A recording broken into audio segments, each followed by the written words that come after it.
औज़ुबिल्लाहि मिनश्शैतानिर्रजीम बिस्मिल्लाहिर्रहमानिर्रहीम। अस्सलाम वालेकुम वरहमतुल्लाहि वबरकातुहू। मैं इस टाइम बोलते हाथ पेज से आपके साथ जो है महविश बलोच बात कर रही हूँ।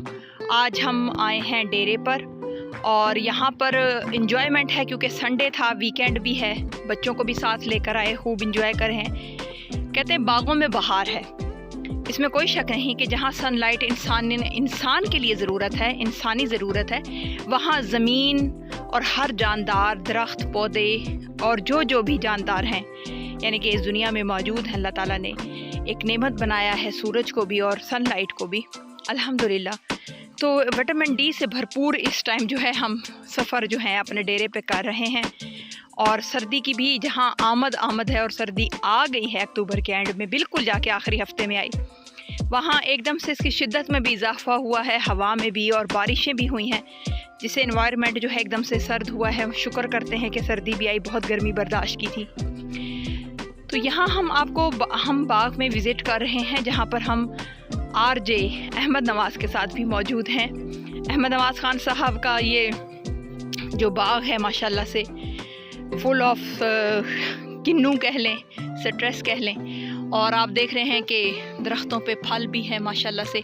और दरख्त इस दफ़ा ना बाहर से इतने ज़्यादा नहीं लग रहे भरे हुए, लेकिन अंदर से वो फलों से माशाल्लाह से लदे हुए हैं बहुत खूबसूरती से। लेकिन हम एक बात अहमद नवाज़ साहब से ये पूछना चाहेंगे कि अहमद साहब, ये जो ग्लोबल चेंजिंग या वार्मिंग जिसे कहते हैं, उसके हवाले से थोड़ा सा डिस्क्राइब करें, और पौधों के हवाले से भी बात करें कि अभी तो फल माशाल्लाह आप इसके बारे में बताएंगे कि पूरा साल जो है लगता है इस फल को आने में, और विटामिन सी से भरपूर है और कोविड के लिए भी बहुत बेहतरीन है। ये सारी बातों की डिटेल अब आप बताएंगे। जी बहुत शुक्रिया महविश साहिबा। जैसे कि मैं बता रहा था, आपने सवाल किया ग्लोबल वार्मिंग के बारे में।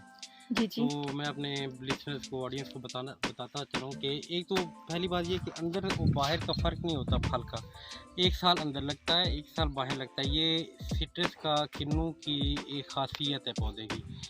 प्लस ऐसा हुआ है कि इस दफ़ा जो एबनॉर्मल वेदर था ना फरवरी में, वो टेम्परेचर यकदम राइज़ कर गया विंटर आफ्टर विंटर। अब पौधा जानदार चीज़ है, वो बोलता भी है। पौधे को खुद समझ नहीं आया कि उसने क्या रिस्पांस देना है, क्या करना है। उसने इस दफ़ा हुआ ये है कि फरवरी में टेम्परेचर राइज़ हुआ 35-38 तक चला गया। उससे हुआ ये है कि पौधा यकदम ख्वाबीदा होता है। ये अभी नॉर्मल स्टेज में जाएगा। ये नवंबर, दिसंबर, जनवरी, ये जैसे जैसे ठंड पड़ेगी ना, ये बिल्कुल जैसे आप कहते हैं कि पौधा सो गया है, ऐसे सो जाएगा। फरवरी में आहिस्ता आहिस्ता जब फर्टिलाइज़र मिलेंगे। अभी जब आप थोड़ी देर पहले मुझसे एक बात कर रहे थे कि पौधे भी बातें करते हैं, तो उसके हवाले से आप भी थोड़ा वही बता रहा हूँ कि पौधे ऐसे ही बातें करते हैं कि रिस्पांस देते हैं, वेदर को रिस्पांस देते हैं। वैसे तो रिस्पांस ऐसे देते हैं कि मैं अगर बाग में चलना शुरू हो जाऊं और कहना शुरू हो जाऊं कि जी माशाल्लाह, शुक्र अल्हम्दुलिल्लाह, और अल्लाह का करम है, ये पौधों ने, इस बाग ने मुझे बहुत कुछ दिया है, तो यकीन करें आपके फल को और आपके पौधे को उनकी ज़िंदगी बढ़ जाती है। बेशक ये होता है रिस्पॉन्स। और अक्सर मैंने एक्सपेरिमेंट भी किया है कि एक लाइन में जब मैं चलता हूँ ना पौधे की एकड़ की, तो बहुत वो एक ऐसे लगता है कि बड़ा अच्छा प्रेजेंट फील होता है माशाल्लाह। रह की बात ये है कि इस दफ़ा ओवरऑल सिट्रस का फल कम है मैं भी। उसकी वजह यही है कि ग्लोबल वार्मिंग है, टेम्परेचर एबनॉर्मल हो गए, प्लस हुआ ये कि पानी नहीं पूरा हो सका इन्हें। ठीक है, ये तमाम सिचुएशन थी। इस वजह से आप देख रहे होंगे कि पौधे जो है ना, जितना फल है, मैं ये सामने पौधा आपको दिखाता हूँ, इसमें बाहर फल नहीं है, अंदर फल है। उसकी रीज़न ये है कि इनके पत्ते थे, वो जब गर्मी पड़ी है, वो अंदर वाला जो फल है उसको तो शेडो मिल गया और उसकी वजह से वो बच गए, सरवाइव कर गए। जो बाहर वाला फल है, वो सनलाइट, इतनी एबनॉर्मल सनलाइट पड़ी कि वो ख़त्म हो गए। वो पौधे के ऊपर ही फूल जो बने हुए थे वो सूख गए। और मैं आपको एक और भी साथ चलते चलते ये बताऊं कि मेरे पास माशाल्लाह तकरीबन 6000 सिट्रस ट्रीज़ हैं, और हर ट्री का मुझे क्योंकि मैं एक पौधे को जानता हूँ, कैसे लगाया किया, उसका क्या बिहेवियर है, और ऐसे ही होना चाहिए। एक पौधे पे जाना चाहिए। एकड़ों की बात करूँ कि जनाब मेरे इतने एकड़ हैं, वो बात बनती नहीं है। एक पौधे पे जाना चाहिए, तभी बात समझ आती है। इसलिए अल्लाह का शुक्र है, इतने पौधों में कुछ नॉर्मल हैं, कोई दरमियाने अच्छा हैं, कोई अहमद खाली हैं। साहब, आप ये बता रहे थे कि जब मार्च का मौसम आया और उस टाइम जो कंडीशन थी वेदर की, उसके हवाले से जो ये आपने अभी पेड़ पकड़ के जिस तरीके से मुझे एक चीज़ समझाई, थोड़ा सा वो ये आप मेरी वीडियो में भी अगर मुझे थोड़ा समझा देंगे तो मुझे बहुत अच्छा लगेगा कि जो लोग देखेंगे उनको भी फ़ायदा होगा। जी, ये आप बताइए। अच्छा, इसका प्रोसेस ऐसे होता है सिट्रस का। आप मेरे से ये पूछ रहे थे, मुझे अब याद आ गया कि ये कैसे फल लगता है और कैसे होता है। तो मैं आपको जैसे पहले स्टार्ट किया था कि नवंबर, दिसंबर, जनवरी में डॉर्मेंट स्टेज होती है। पौधा ऐसे समझ लें कि सोया होता है, ठंड की वजह से सुखड़ा होता है, मौसम से सर्वाइव कर रहा होता है, एफर्ट कर रहा होता है, अपने आप को बका की जंग लड़ रहा होता है।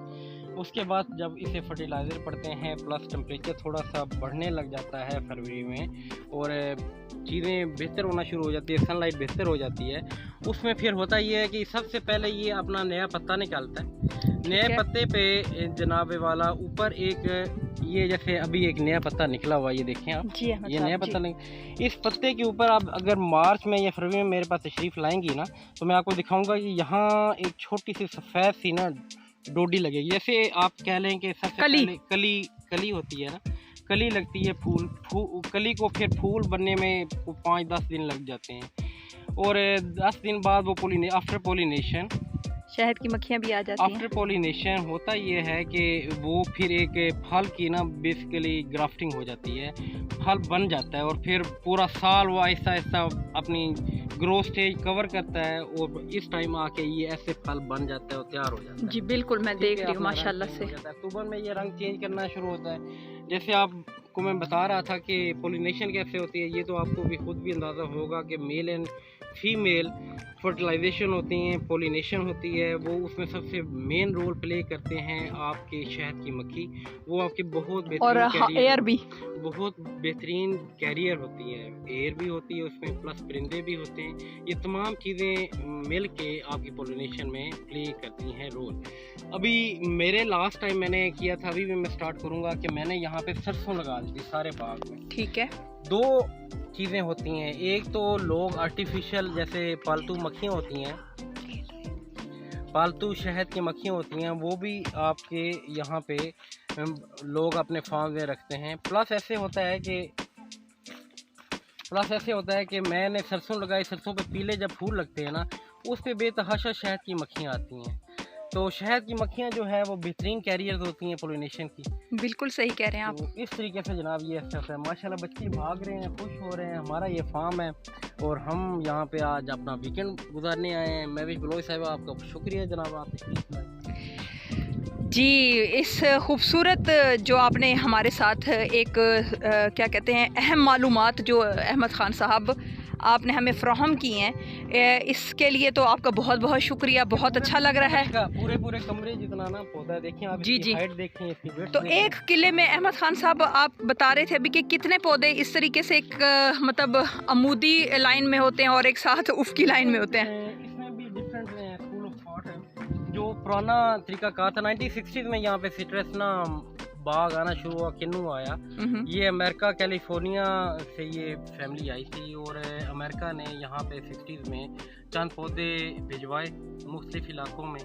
उसमें सरगोदा की जो मिट्टी थी उसने सिट्रस को बहुत पसंद किया, और यहाँ पे बड़ी अच्छी ग्रोथ हुई, जिसकी वजह से यहाँ पे एक आप कह लें कि सिट्रस रेवोल्यूशन आ गई। और उसी प्यार की वजह से अगर आप मोटरवे पे सफ़र करें ना, तो जब आप कोर्ट मोहम्मद सालम पे पहुँचते हैं, वहाँ पे कहते हैं कैलिफोर्निया हाउस ऑफ सिट्रस, ऐसा बोर्ड लगा हुआ है। वो इसी वजह से लगा होता है कि जनाब ये आपका कैलिफोर्निया, यहाँ पे सिट्रस बेतहाशा होते हैं, बड़ी अच्छी क्वालिटी के होते हैं, और दुनिया में भी ये माने जाते हैं। रह गई बात ये कि एकड़ में कितने लगते हैं, एकड़ में 10 पौधे आपके लगते हैं एक साइड पे, और 10 पौधे एक साइड पे। मतलब उफ़की और अमूदी लाइंस आप बता रहे हैं, यानी कि यूं लाइंस में अगर ऐसे लंबाई में भी जाएंगे तो भी 10 पौधा होगा, और अगर हम सीधा जाएंगे तब भी 10 पौधे, और यानी कि 100 पौधा होता है। 100 पौधा होता है। शुरू में 80 लगे, फिर 100 शुरू हुए, जो हमारे 100 लगे हुए हैं। उसके बाद फिर हुआ ये कि आज जो वक्त है, आज 400 पौधा लग रहा है फी एकड़ में। वो कैसे लग रहा है उसकी आपने, ये मैं आपको बताता हूँ। ये एरिया है ना, जी जी, दरमियान में आप देख रहे हैं, या इस साइड पे देखें आप, ये अब एक छोटा प्लांट है, उससे बड़ा, उसके दरमियान में भी एक जगह पे ना एक पौधा लगा दिया, यानी कि ये पहले 20 फुट का फासला था आपस में इनके। ठीक है।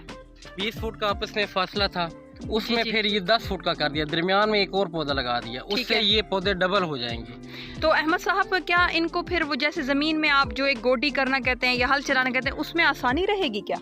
मुश्किल नहीं हो मुश्किल हो जाएगी? जाएगा वो। तो फिर पौधे की तो आखिर लड़ियाँ भी टूट देखिए, जाएंगी। पौधे को भी ना एक तो हवा भी चाहिए, सनलाइट भी चाहिए, इसी वजह से ये फल भी इसका बड़ा होता है, अच्छी क्वालिटी का बनता है। प्रॉब्लम ये है यहाँ पे कि अभी ये हमारे डिपार्टमेंट ऑफ एग्रीकल्चर ने हमें ये सजेस्ट किया कि जनाब आप ऐसे ऐसे करके लगा लें। जैसे जैसे किन्नू को रेट लगना शुरू हुआ ना, तो हमारे जो मॉडर्न ज़िम्मेदार हैं उन्होंने ये काम स्टार्ट कर दिए। मैं उस चीज़ के हक़ में नहीं हूँ, क्योंकि पौधे को बड़ा होने के लिए, जैसे ये आपके सामने 2 बड़े पौधे हैं, इसमें ये 20-20 फुट पे लगे हुए हैं, ये भी इसमें अब स्पेस ही नहीं है। अब जो एग्रीकल्चर वाले वो ये कहते हैं कि जी आप ये साइड वाली शाखें काट दें। सही, आप ये साइड वाली मुझे दिखाइए आप, मैं आपके साथ। ये सामने ये आप जी, शाखें आपको ये काट नजर दें। हाँ जी, जैसे दरमियान में रास्ता रुका हुआ है, इन्होंने आपस में ये आप काट दें ताकि बाहें फैलाई हुई हैं। हाँ ठीक है, ठीक है, समझ आ गई मुझे। जैसे ये देखिए, आपको नज़र आ रहा है कि जो दरमियान में से जो एक रास्ता है, ऊपर से दरख्त ने उन चीज़ों को कवर किया हुआ है। लेकिन मुझे ये समझ नहीं आती कि दरमियान में अगर एक और पौधा भी लगाएं, ये वही बैठता है, अगर 10 फुट पे भी लगाएंगे तो ये तो बिल्कुल फिर क्या बनेगा क्या पौधे का? वो तो आपस में गड़बड़ हो जाएगा, प्रूनिंग करनी पड़ेगी, लेबर ज़्यादा चाहिए होगी।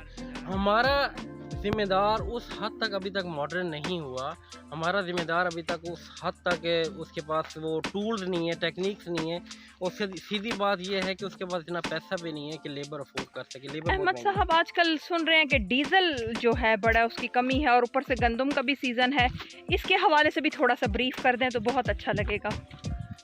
हाँ जी, ये भी हमारा एक अलमिया है कि यहाँ पे बजाय ये थोड़ा किसान जरा खुश हुए थे अहमद। कहते हैं ना कि जी हमारा 70% एग्रीकल्चर से बिलोंग करता है, और पॉपुलेशन में जी जी। प्लस ये होता है कि जनाबे वाला हमारे पास रीढ़ की हड्डी है, शायरी नारे हैं। मेरे ख्याल में होता ये है कि पिछले कई सालों से जब फसल की बुआई का टाइम आता है, उस टाइम पे डीजल शॉर्ट हो जाता है, माफिया इतने स्ट्रॉन्ग हैं, और वहाँ पे अब आपको देखें पानी नहर में बहुत कम है। जैसे हमारे पास प्रॉब्लम चल रही है, बंदे ट्यूबवेल चला के डीजल ट्यूबवेल चला के गन्नों की बुआई करते हैं, लेकिन यहाँ पे मसला ये बन गया कि अब डीजल भी अवेलेबल नहीं है। अगर पंप पे जाते हैं तो वो ये कहते, वो ऐसे सलूक करते हैं कि पता नहीं हमने कोई गलती कर दी यहाँ पे क्या काश्तकारी करने के लिए। नहीं आप चले जाओ, कोई नहीं है, और यार कुछ दे दो, 20 लीटर दे दो, नहीं देते।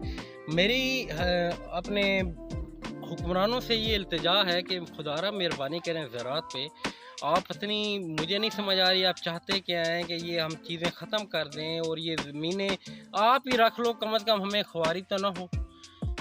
पिछले दौरे हुकूमत में कुछ थोड़ा सा बेहतर हुआ था, लेकिन वो जो बेहतरी थी उसके बाद मेरे ख्याल में वो सारी निचोड़ लिया है ज़िम्मेदार को। मज़ीद कमात का यही इशू, मुंजी का यही इशू, हमारे किन्नू बाग का इशू। अगर मैं आपको ये बताऊं, मैं तो ग्लोबल वार्मिंग की बात कर रहा हूँ। सबसे पहली बात तो ये है कि अल्लाह मियाँ की देन है, कभी फल ज़्यादा कभी कम। सबसे बड़ा इम्पैक्ट ये आया यहाँ पे इस साल के, यहाँ पे हमारी नहरें नहीं थी और ट्यूबवेल बहुत कॉस्टली पड़ रहा था। डीजल यकदम हमारी गवर्नमेंट ने आके यकदम रेट इतने बढ़ा दिए, हमारे पास इसकी इरिगेशन करने के लिए ना सरमाया नहीं था। बिल्कुल हम बहुत परेशान हुए, जिम्मेदार का यही हाल है। इस वजह से आपको देख रहे हैं ना, 7-8 माह बाद इम्पैक्ट आना शुरू हो गया।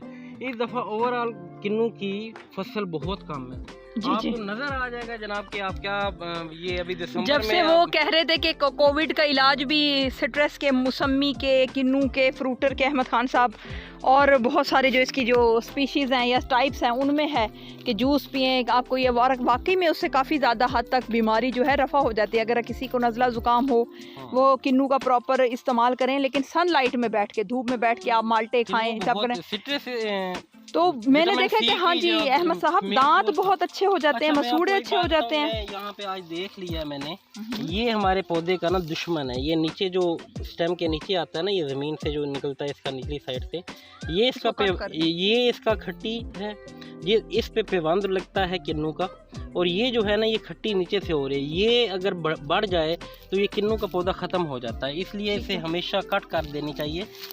मेरी भी नज़र नहीं पड़ी और प्लस ये हुआ कि नौकरों ने भी ये काम नहीं किया, इसलिए मैं फ़ौरन कट कर दे दूँ। इसके लिए कटर होना ज़रूरी है ताकि इसको बिल्कुल एंड मेरी से हमेशा ये आदत है कि मैं जब अपने बाग में आता हूँ तो फिर मैं अपने साथ मेरे हाथ में कटर होता है कि चलते फिरते कुछ नज़र आ जाए। ठीक है, आज जैसे आपके ऑनर में आना पड़ गया और मेरे पास अभी कुछ भी नहीं था, सही, तो ऐसे सिलसिला हुआ है।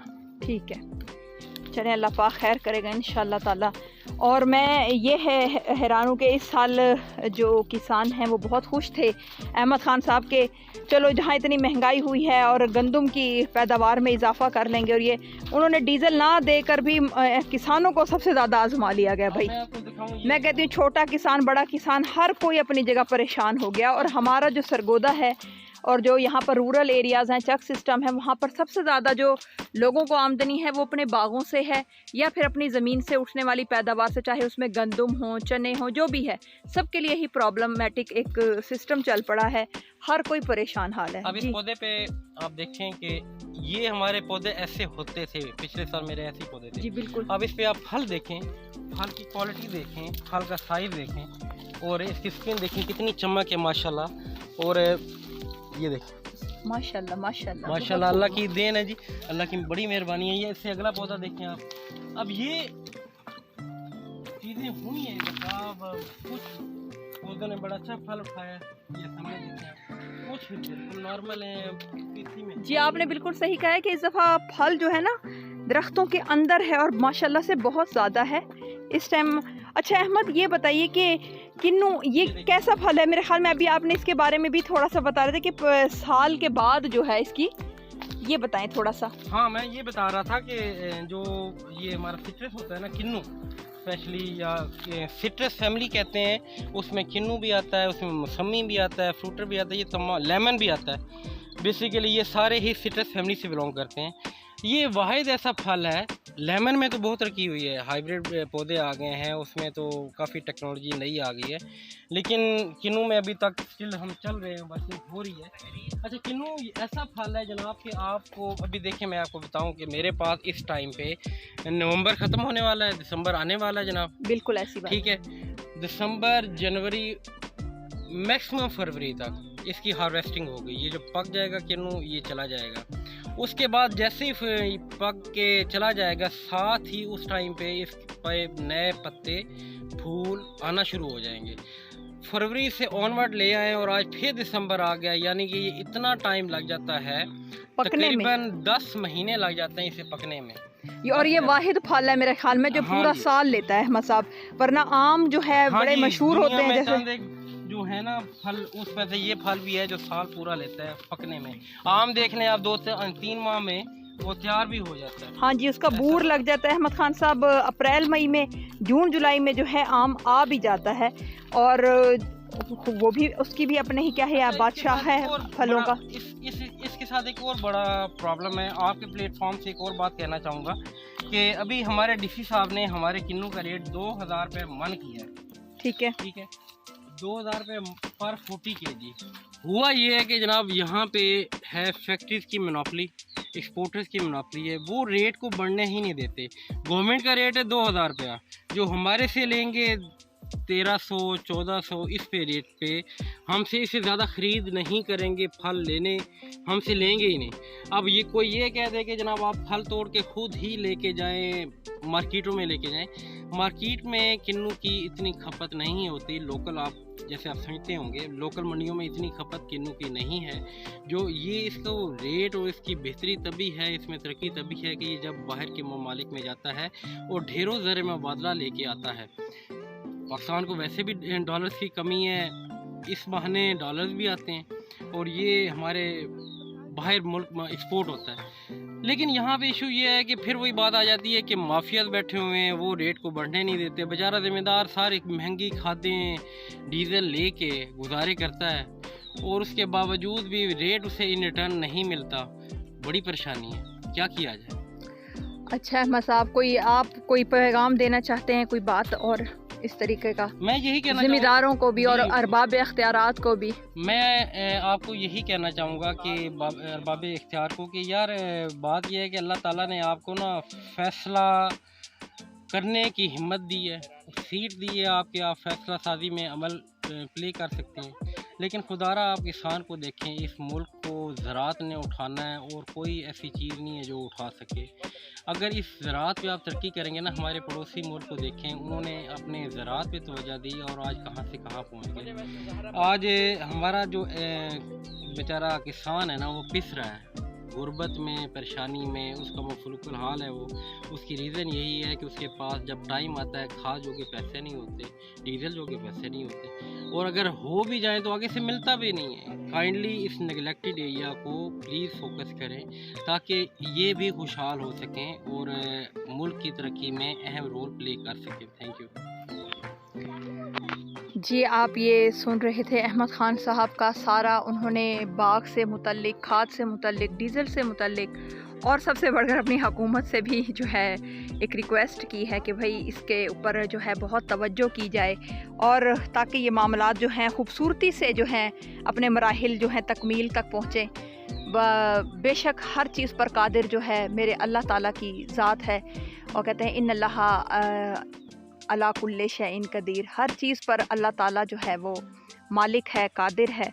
तो दुआ की जाती है अल्लाह ताला इनको और खैर बरकत दे अपनी ज़िंदगी में भी, अपने काम में भी, अपने कारोबार में भी। ये किसान का यूँ समझे एक कारोबार है जो इससे जुड़ा हुआ है, जिससे उसने खाना है, अपने बच्चों का भी पेट पालना है।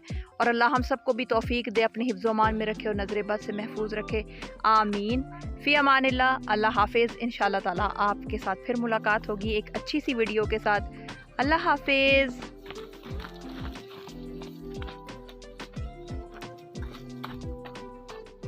जी अहमद साहब बताइए अब आप। एक बात मैं आपको पहले बता रहा था कि प्रोसेस क्या होता है। आए ज़रा और करीब आएंगे मेरे।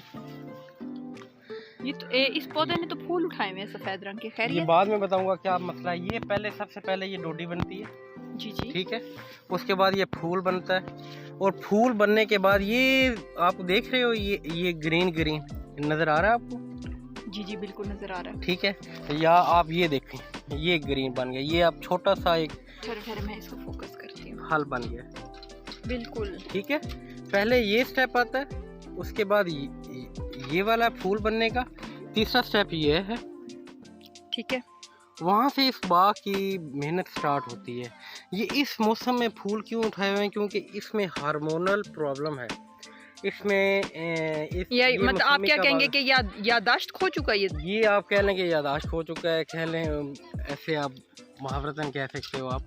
मतलब कि इसे पानी लगा, फर्टिलाइजर लगी ना इस मौसम में आके, इसने समझा। ऊपर से ये अच्छा ये सोया हुआ था इसका मतलब पिछले दिनों ना गर्मी भी पड़ी है, इसने समझा कि मेरा फूल उठाने का, फल उठाने का टाइम आ गया। इसने बाहर का मौसम समझा। और इसमें ये पौधा था कमजोर। देख रहे हैं आप, पिछले साल इसमें इस दफा फल नहीं है। कहने का मकसद ये है कि ज़मीन एक जैसी भी हो, खादें भी एक जैसी हों, लेकिन हर पौधे का अपना एक पनपने का भी इन्वायरमेंट है, अपना एक रेजिस्ट करने का भी तरीकाकार है अहमद साहब। लेकिन ये बेमौसम फूल है, जो पता है आपको, बेमौसमी कोई चीज़ भी वो पनपती नहीं है, ये गिर जाएंगे। हाँ जी। इससे अगला जो है वो देखें आप, वो कमज़ोर पौधा था लेकिन उसने भी बहुत ज़्यादा फूल उठा लिए। वैसे अहमद, ये आपने जो अभी चेंजिंग की जहाँ बात की है, वहाँ ये ग्लोबल वार्मिंग है। यकदम गर्मी पड़ जाती है, यकदम सर्दी टाइम से पहले आ जाती है और कोई समझ नहीं आ रही टेम्परेचर का। इस प्लांट पे इतना इम्पैक्ट है, आपकी सोच है जितना इम्पैक्ट है, ये समझ से बाहर है। हम जिम्मेदार परेशान हैं कि आप इनका करें क्या। बिल्कुल। ये पीछे बांस के मेरे ख्याल में है ना? हाँ, ये बांस लगा और आज आपके है ये। और मैंने ये लगाया था कि सिर्फ एक्सपेरिमेंट बेस पे कि क्या मेरी ज़मीन बांस को मानती है या नहीं मानती। ये ज़रा ठीक है, हल्की मेरा पक्की मेरा में नहीं आती, ये ज़रा रेतली ज़मीन आती है। उसमें मैंने देखा कि बांस अपनी ग्रोथ करता है या नहीं करता। लेकिन अल्हम्दुलिल्लाह यहाँ पे बांस भी बड़ा बेहतरीन कामयाब है और बड़ी अच्छी ज़रख़ीज़ ज़मीन है। चले आए आपको आगे बाग को विजिट कराते हैं। अहमद साहब, इस बाग को लगे हुए कितना अरसा हो गया है? आप इसके बारे में भी थोड़ा सा। जी, मैं आपको ये बताऊं कि ज़मीन किसी पौधे को मानती है, किसी को नहीं मानती। ये अभी आपको दिखाऊं, ये चौथा पौधा देखेंगे ना आप, इधर से आगे मैं आप जी मुझे बताइए, मैं इसे कैप्चर। ये 1 2 3 चौथा पौधा जो है ना, इसमें माल्टे हैं। माल्टे से अगला पौधा। हाँ इतना जी। बड़ा पौधा है, उसको लगे हुए कोई 30 साल हो चुके हैं। माशाल्लाह। वो हमारे बुजुर्गों ने लगाया था। उसके साथ वाला पौधा ख़राब हो गया, बीमार हुआ, ख़त्म हो गया।